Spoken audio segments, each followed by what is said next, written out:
Good afternoon, everyone, and welcome to Going Live with the Global Science Show. My name is Sam, and welcome back. It's episode 2 of Going Live with the Global Science Show. For those of you who don't know me, I am the coordinator and founder of the Global Science Show, the monthly virtual science festival that looks to allow people all around the globe to share their own little slice of science with you, wherever you are.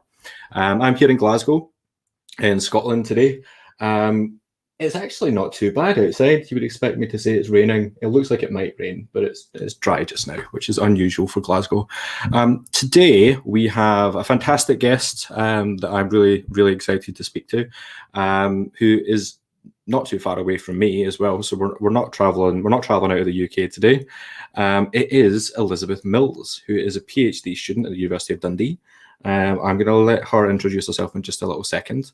But this is really informal, like grab a cuppa, come join us. If you're watching, you can leave us some comments throughout, ask us some questions.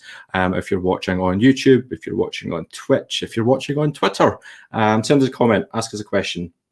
And for now, I'm going to bring in Elizabeth. So here she is. Hello, Elizabeth. How are you? I think you were muted for a second there. Oh, hi Sam, how are you? I think that's just one of those things that, like, it's just happening now. You're muted. Oh, of course I am. Yes, yeah. I'm good, thank you. How are you doing? Yeah, good. Excited to be here. Got a nice mug. And is the mug a motivation? I pointed that out before we started. Yes, and I do like your Mario mug as well. It's good. Good. I know, it's great. It's a really good choice. So today I've got a couple of questions to ask you, and we're just going to see where the conversation takes us. But first of all, I'd love if you could share who you are and what it is that you do in the world of science and science communication.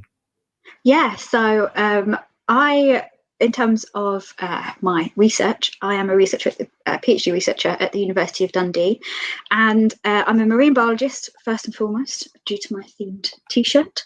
That's the official qualification, is the T-shirt, and I love to study all things like block pooling, all of the little miniature creatures, the marine invertebrates, the weird and wonderful stuff, and that kind of led me down a path of going on a bit of a bizarre route down into engineering, where I kind of study the stuff that lives on man-made things as well. So I'm a bit of both, interdisciplinary.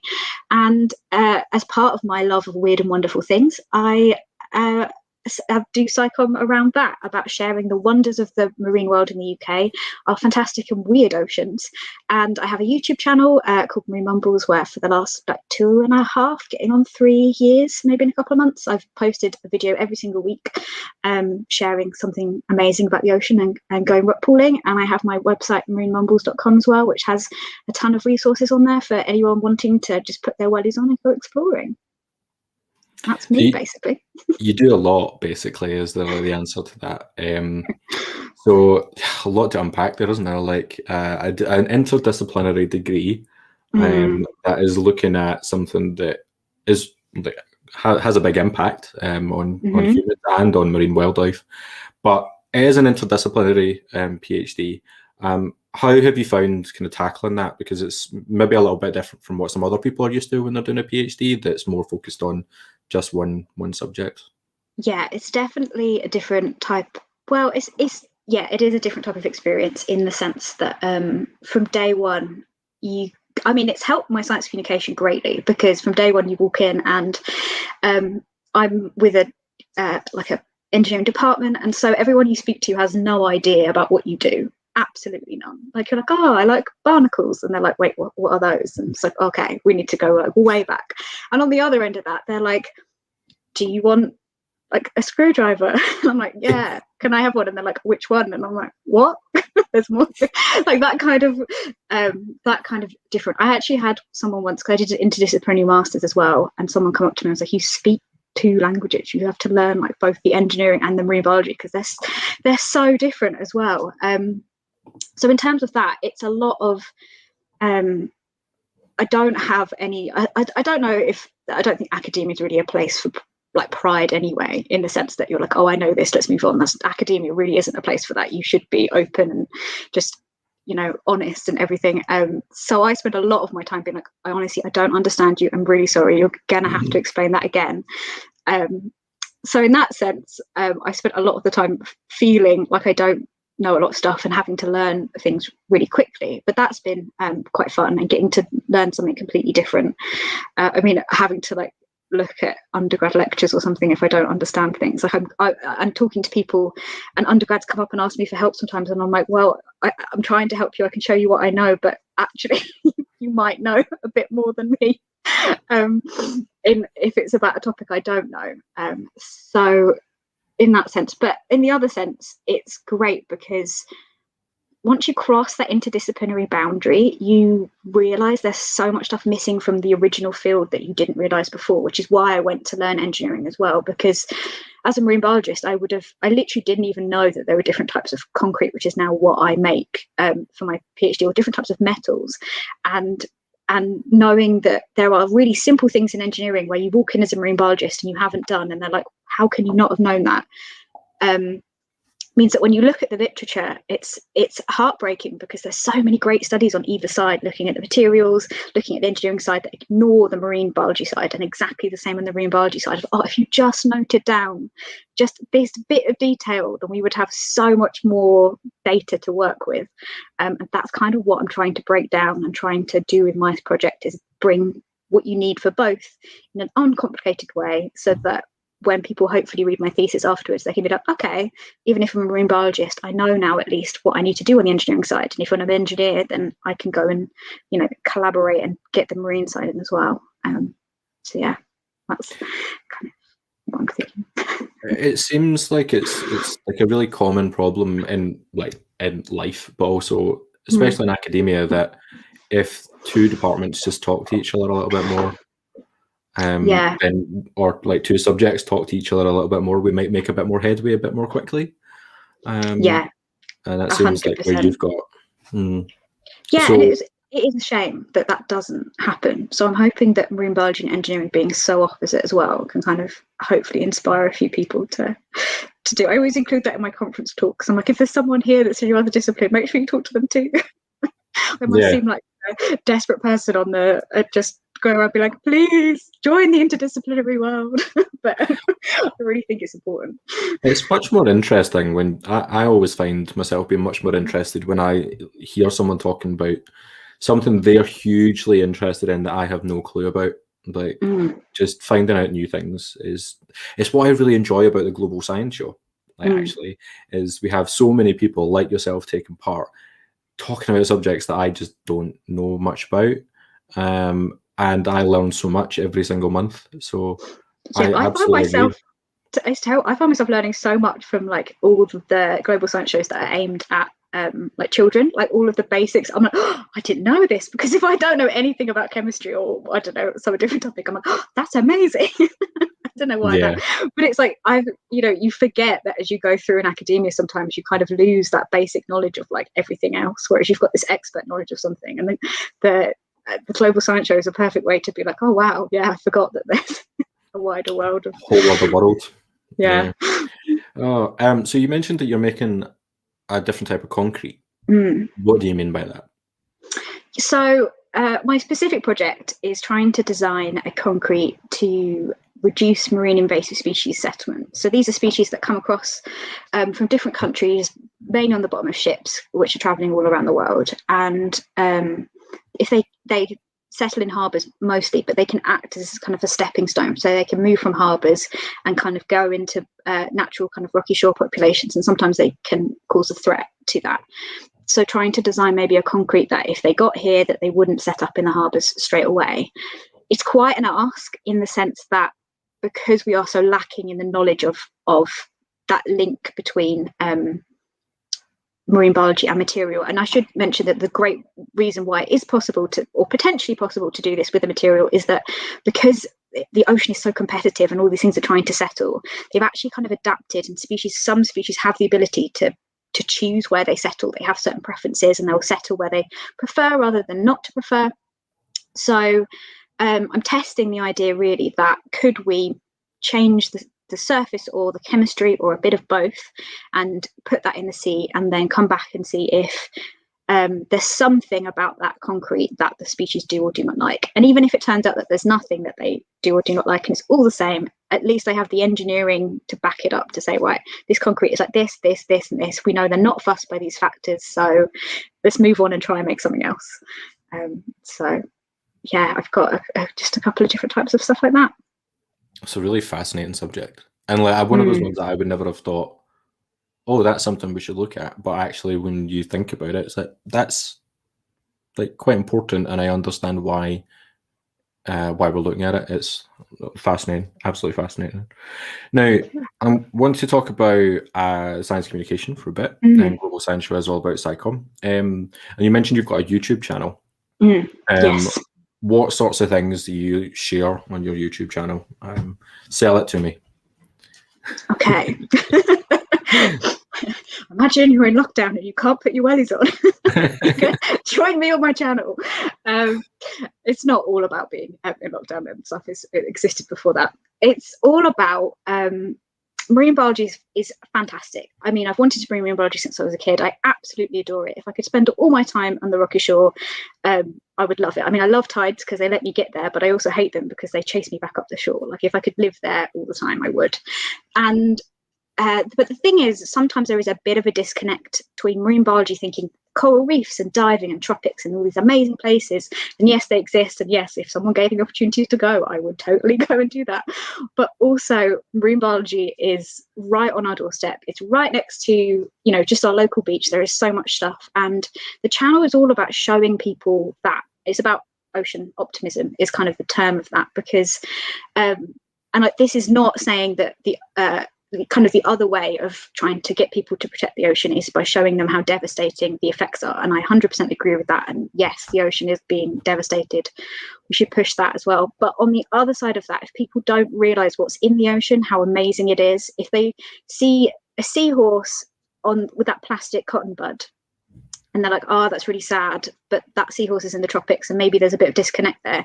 But the seahorses in the Thames, it's stuff like that brings it straight back to home. And I honestly believe that if you go down to the rocky shore and you see how many species there are, there's literally hundreds. As soon as you can kind of learn from my channel where they are and how to find them, you hold these creatures in your hands and you see them yourself, it becomes very, very difficult to not try in at least some little ways to make more conscious decisions to protect our oceans, because it's suddenly not that seahorse in the tropics, or it's not that octopus you saw on a documentary. It is the octopus you saw yourself in front of you.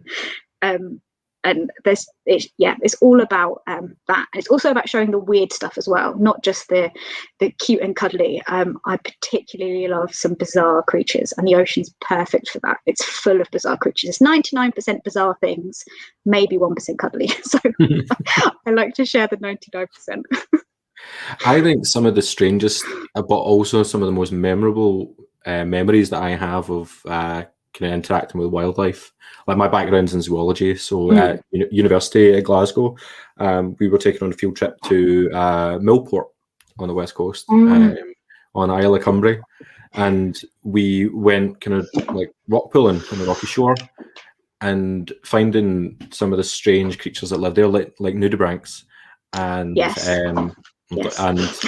sea slugs, but cuttlefish as well. Like seeing a cuttlefish and the way that it can change colours. I will never forget that. Like, even though like marine biology wasn't never my kind of major interest, but as soon as you see those things, it's like, how can you not be excited by that? Exactly. It's the gateway to marine conservation. And it seems as though I've noticed really, really excitingly that you're clearly having an impact on that. And one of the biggest ways that I've seen that is with who probably will watch this later. Hi, Marthy, with Marvelous Marthy, and yes, that's impact. Like that is absolutely impact, and you're seeing a little kid seeing a role model, talking about a role model, but actively going out and doing things as well and learning. I mean, I suppose I didn't really know. I mean, I knew that too much about psychon before I started my PhD, and kind of had this vague idea that maybe if I shared some stuff, then, you know, obviously the point was to make an impact, but actually thinking that versus seeing it is just incredible. It's and it means so much to me, because as a little kid, like that was me wanting to get into marine biology, and as much as you know that you're going to work hard and try and do it, it doesn't feel real until you get there, and then being able to help share and make it even better. Because when I got into marine biology, it was even better than I ever imagined. So I just wanted to like keep that up, because had I known how awesome it was, I would have wanted to get into it even more. So maybe people that don't even know anything about it can introduce this world to them. Then, I mean, that it just means the most. It to me, everything. It's amazing, and I'm so chuffed that it's actually having an impact and getting out there. And I think that you've got like a really good intersection between like actually getting outside, getting your wellies on and going down to like the shoreline, but also you take the kind of art aspect of it as well, don't you? Like, that's part of your yeah. So what's that all about? Like, how do you find that kind of links into what you do in other parts of your YouTube channel, like your art being like a big focus of it? Is that something that's important to you? Yeah, it definitely is. I suppose it came about mainly, so originally marinemumbles.com, like my website, was like a blog with an art post. It was a way for me to like relax for a little bit each week whilst also feeling like I was doing something. But then when it came to doing videos, I didn't want to get rid of that. And I mean, we are in Scotland. It's not possible to get out all the time. So art was a great way for me on the weekends that I couldn't go rock crawling to bring it in. But also it's a fantastic tool to immediately capture someone's attention.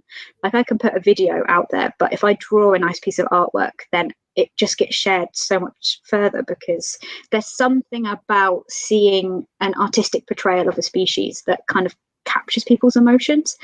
And I'm all about using whatever I can to try and share and bring people in, and to share that creativity is a part of science. It's a really important part, actually.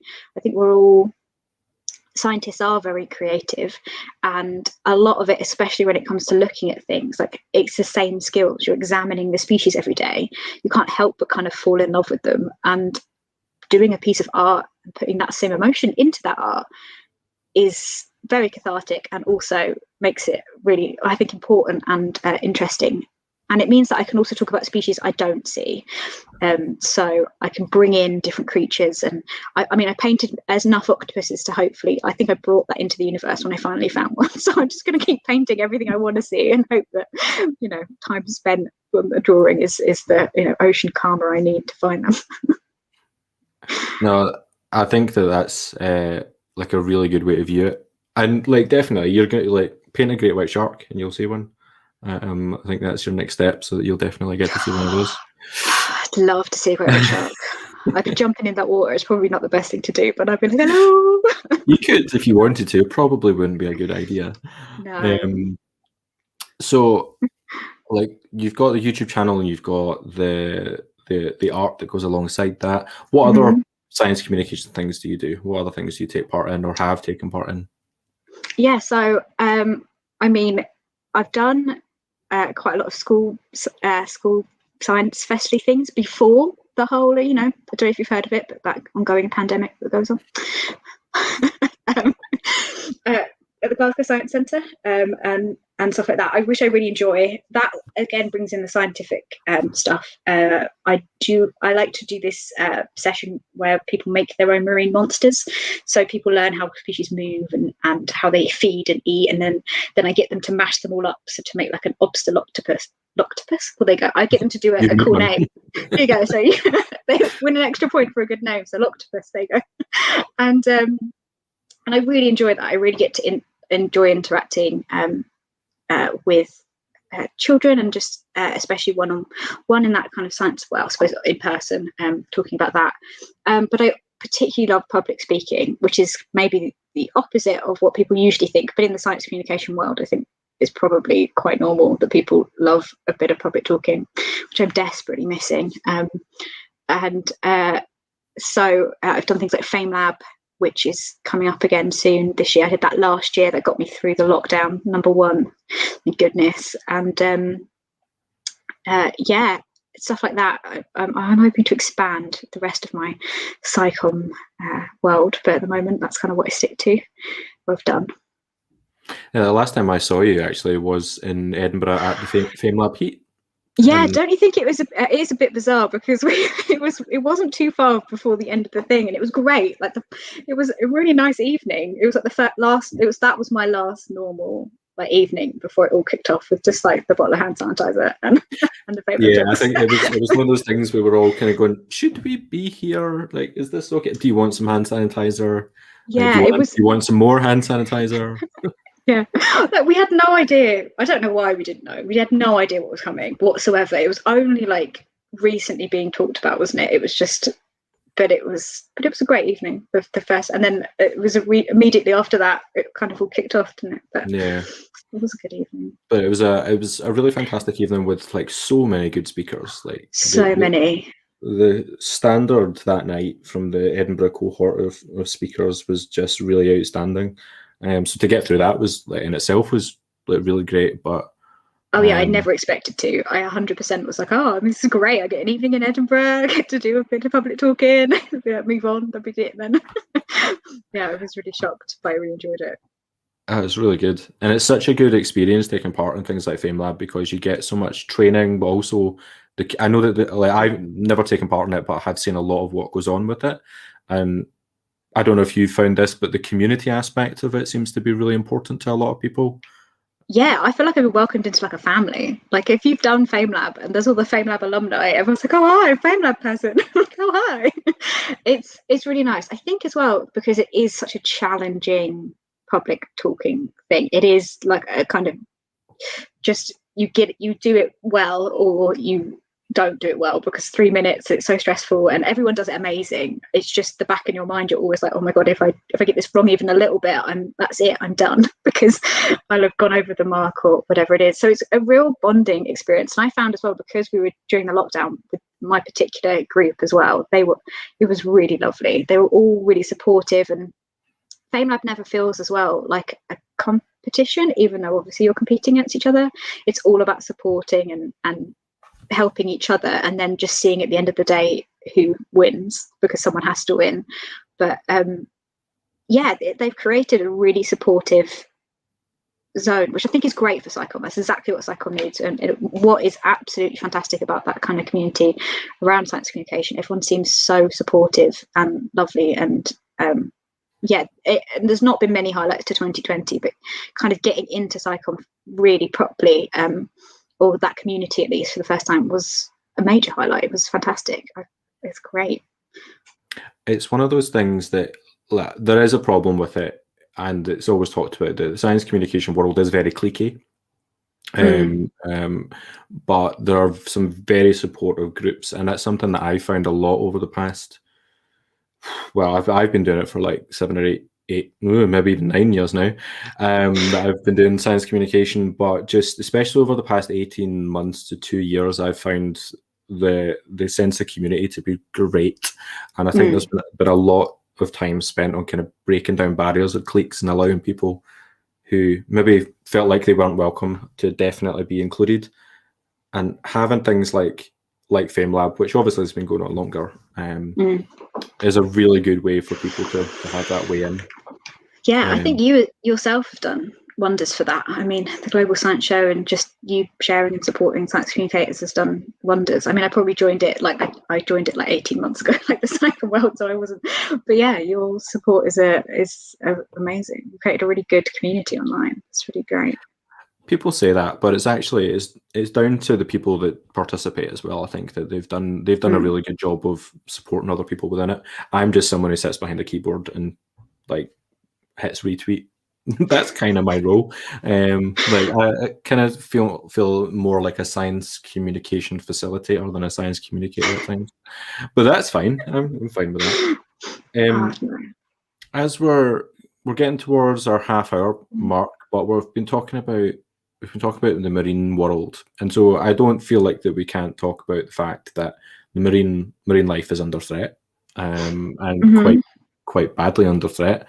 But there's a lot to be optimistic about, and a lot that people can do. So my question would be, what would be your recommendation for someone at home thinking, I can't do anything to help?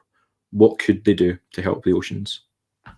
Yeah, so there's always fantastic resources out there on things like the Marine Conservation Society, Scottish Save Our Seas, all the wildlife trusts all provide some great things about just daily things that you can do. It's probably things you've heard of, like reducing your single-use plastics, and you know, I mean, probably everyone has lowered their carbon footprint slightly during the pandemic, but stuff like that. But I would say maybe not so much as like a physical tool, but like just something to kind of boost your confidence in that we have a voice, and things like petitions and writing to members of parliament and talking about it, even if it's just to your family members, and making sure that you're, following the science. And science communicators are great at sharing the correct stuff and sharing that, because the more people that realize that what is going on, the more people that connect to the ocean, get more involved with the ocean, is gonna just open up so much more opportunities. It's first of all breaking down that of, oh, well, they're in the sea, we're on land, the sea's really big, there's loads of stuff going on, we'll probably be all right. Or, but actually sitting down and learning the facts and talking to people about it, and asking questions to scientists and asking questions to science communicators, educating yourself and talking about that can have such a knock-on effect.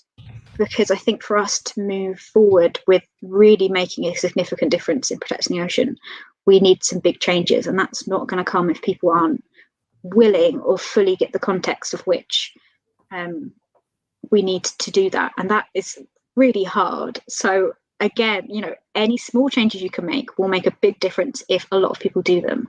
But if you are interested in the ocean, and I would think that every human relies on the ocean, we need to protect it. So if you can go out and continue be open-minded and do your part, that would be fantastic. I'm going to add something at the bottom here.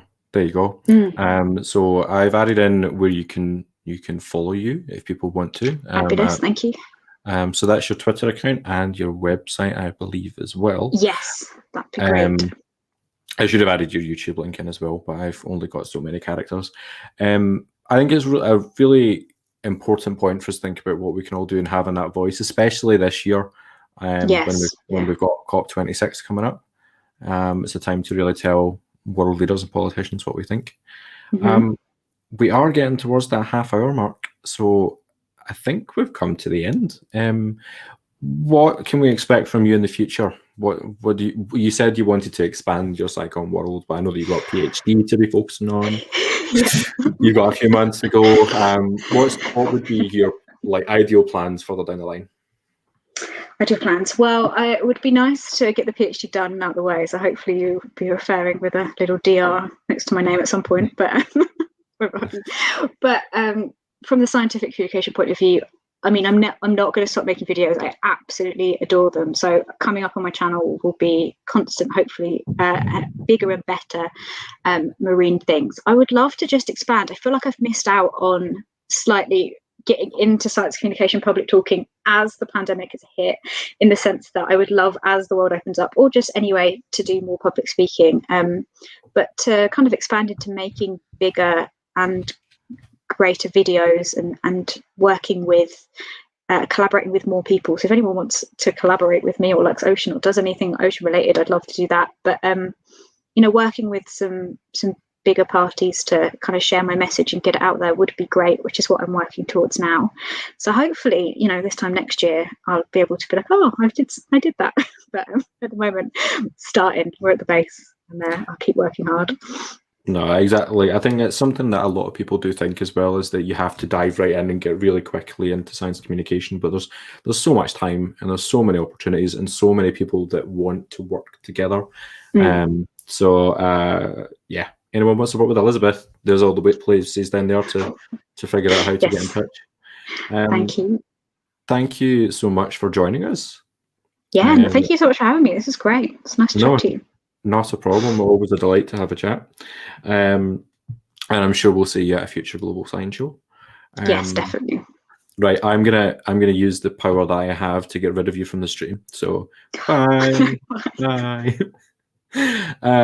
Thank you, folks. Those of you who've been watching along, this has been Going Live with Global Science Show.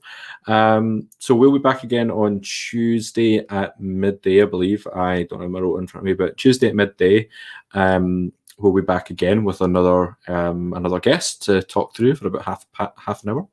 If you would like to be a guest, then you're more than welcome to get in touch. There's no sort of application process. Basically, if you want to grab a coffee or a tea and have a chat with me over lunchtime, then you're more than welcome to come and do that. Yeah, thank you so much, folks. I'm going to end the stream now, and I'll see you all very soon.